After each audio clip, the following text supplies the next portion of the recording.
પ્રકરણ 53 વાદળ. રામબાઈના ખોળામાં માથું નાખીને સૂતા રહેવામાં મારી સગી માં જેવી મમતા હતી. તેની સાથે નદીને કાંઠે કે ખેતરોને શેઢે બેસીને દુનિયાને મૂંગા મૂંગા જોવામાં લંગોટિયા યાર જેવી મિત્રતા હતી. તેની સાથે રોજ રાત્રે અંધારામાં જાદુગર બનીને દુનિયાને કલ્પનાઓના રંગોમાં ઢાળીને જીવવાની સ્વતંત્રતા હતી. રામબાઈ જાણે મારી માં, દોસ્ત, ગુરુ બધું જ બની ગઈ.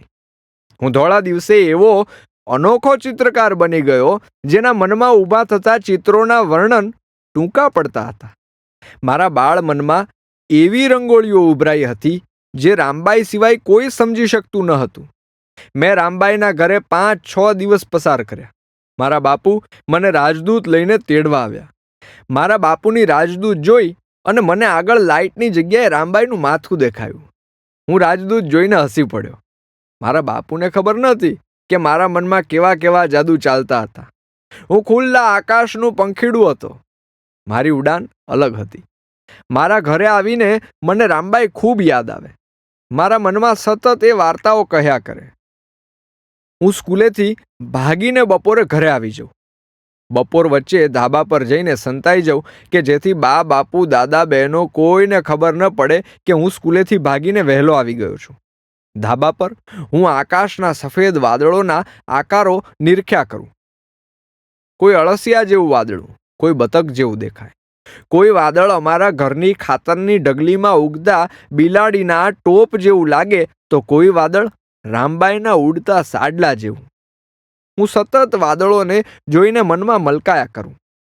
કોઈને ખબર ન હતી કે મારા મનમાં એવી સ્વતંત્રતા ભરી હતી કે હું વાદળમાં ઉડતા બાજ કે સમડીની ઉપર બેસીને આકાશમાં સવારી કરી શકતો હતો.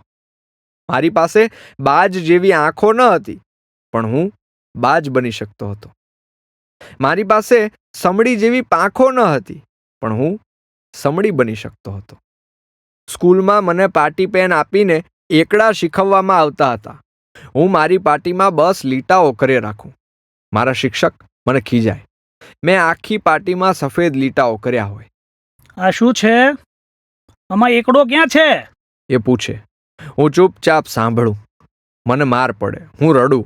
મારા આંખ નાકમાંથી પાણી ચાલ્યું જાય.